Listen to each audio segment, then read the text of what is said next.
My name is Bhavi Vohra, and I have been researching TALEN Mediated Mutagenesis of the splicing factor TROT2B in frogs for approximately the past year in the Harland lab. So I'm going to start off with a fun fact. Would you have guessed that this boy and this worm have the same number of genes, given how different that they look? Well, this genomic diversity can be attributed to splicing factors. Splicing factors are able to make multiple mRNAs from a single gene. And the process of alternative splicing is what contributes to the increase in proteomic complexity.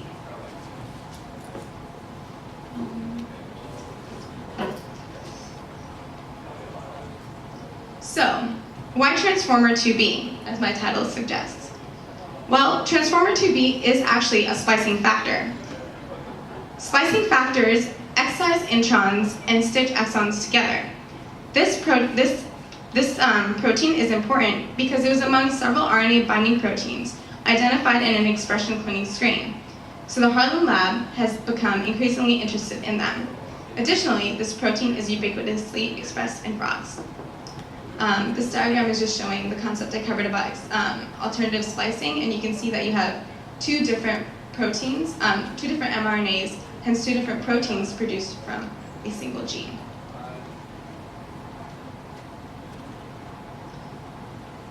So, talking about frogs, why do we work with frogs?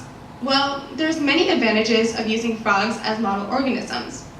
And a couple of the main advantages include large clutch sizes, robust embryos, and fast development. You can essentially observe a fully formed tadpole within 24 hours of eggs being laid. Frogs are also advantageous because the embryos allow for microinjection of mRNA, which is eventually translated into protein. And that trait is kind of ideal for the research that I'm doing. So you can see here on the right, this video is really intriguing. It depicts the process of embryogenesis. So you can see organ precursors that migrate inward into the embryo, and then you'll see the kind of like spinal cord or nodal tube forming, and it continues to grow until its hatching stage, or mature until its hatching stage. So, my broader goal is to characterize gene function using loss of function experiments. So, the current loss of function method is morpholinos. Antisense morpholino oligonucleotides are basically small 25 base pair sequences that pair with regions of mRNA to disrupt translation or splicing. Unfortunately, morpholinos have some potential disadvantages. For instance, there may not be complete knockdown of the gene, since mRNA is constantly being made. So if you think about it, if not enough mRNA transcripts are blocked, then there might be a sufficient amount of protein produced, and there would be no resulting visible phenotypic abnormalities. Another potential disadvantage is off-target effects, which could really lead to ambiguous results. But one of the most critical disadvantages of this methodology is the fact that it is not permanent. It makes it really difficult to study gene role in later development with kind of an ephemeral methodology, because the amount of morpholino that is injected at an early stage kind of decreases or dilutes out as the embryo matures and as the cell divides, because there's a smaller amount of morpholino in each cell. So, because of these disadvantages, I decided to pursue or work with a newer methodology to confirm results obtained from injections of a morpholino that targeted TROT2B. This new methodology is called TALENs, transcription activator-like effector nucleases. So what are they? Well, they're two-part artificial restriction enzymes that consist of a DNA binding domain, this region right here, and a DNA cleavage domain, indicated by these scissors. Every oval in the DNA binding domain that is depicted here is unique, and I'm going to go into detail about that later.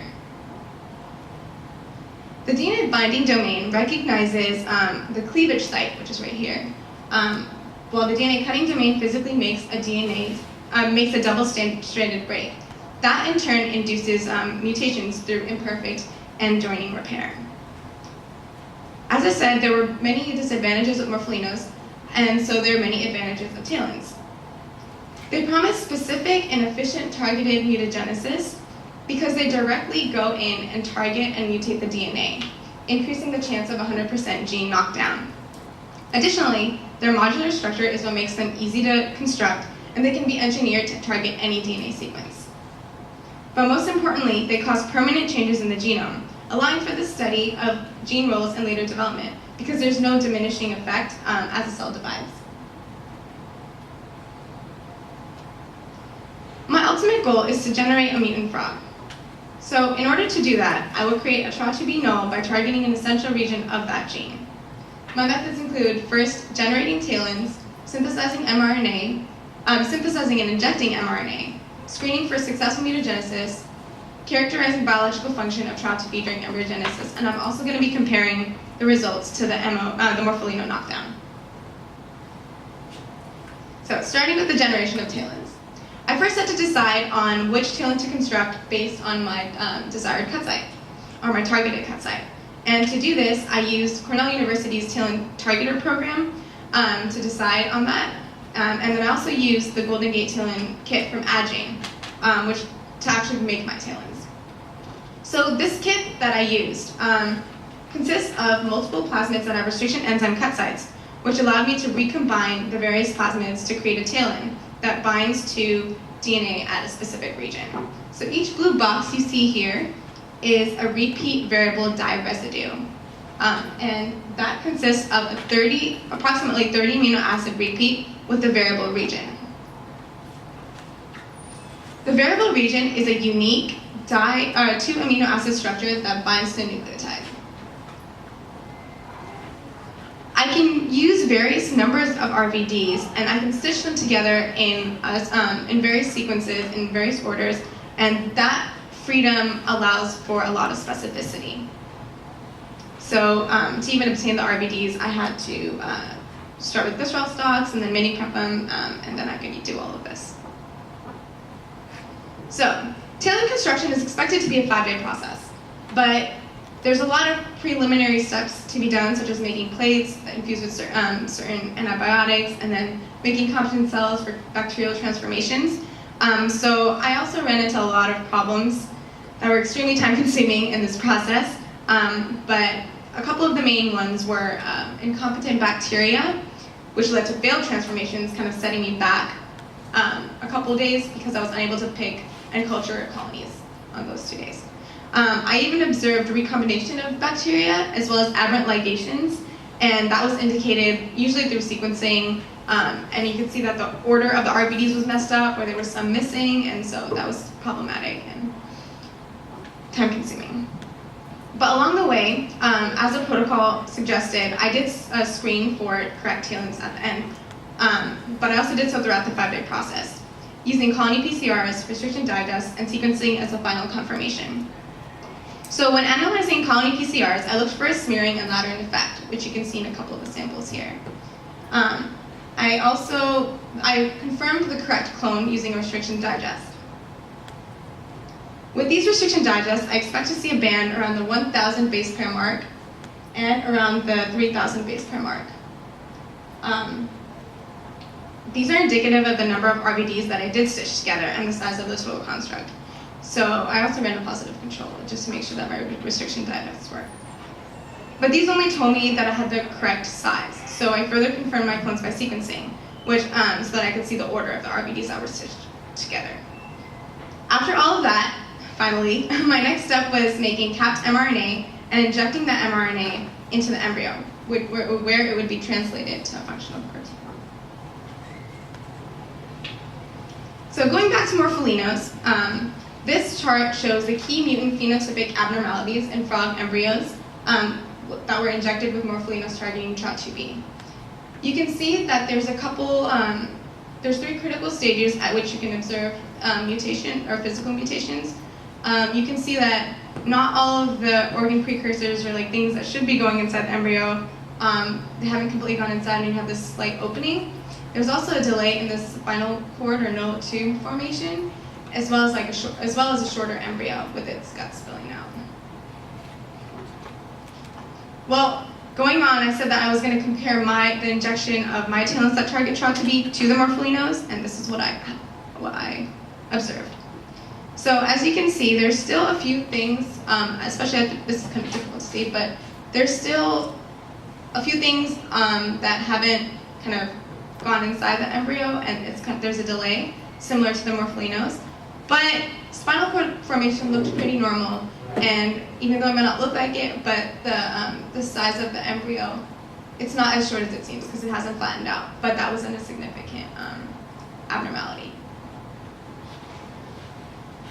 To make sure the embryos I was observing were indeed injected with my TALEN, I injected green fluorescent protein as a tracer concurrently with my TALEN, and then screened for fluorescence to weed out the embryos that were not successfully injected. Great, so I injected my TALENs, but did I induce any mutations? I ended up lysing my embryos and running a Cellphone assay to screen for mutagenesis. This assay works through the formation of heteroduplex DNA, which then, when cut with the Cellphone enzyme, would depict 2 bands on a gel. Unfortunately, my gel only showed 1 band, suggesting no indication of a mutation. But unfortunately, I did not run a positive control, so I can't really attribute or legitimize my results. So I don't know whether the Cellphone assays worked or not, so they're not dependable. In conclusion, I was able to create my TALENs. Woo. But when observing the embryos, I did notice some phenotypical abnormalities at different stages, not at those 3 critical stages, but they could not be confirmed as mutagenic because my Cellphone assays didn't include a positive control, so it wasn't as reliable as I wanted to. So I will continue with more Cellphone assays and also send in my samples for sequencing to really confirm if there was any mutations. My future goals include continuing with the TROP2B nulls and generating mutant frogs, but I also want to generate, hopefully, another mutant frog which could target another exon and see its effects. So that concludes my presentation, and I'd like to thank my PI, Professor Harland, as well as my mentor, Darwin Dickman, and so many members of the Harland Lab who helped me get through this and helped me with my research, and especially Nathan and Dr. Carroll for being awesome mentors for the SURF program and the Pergo Fund for funding it. Thank you.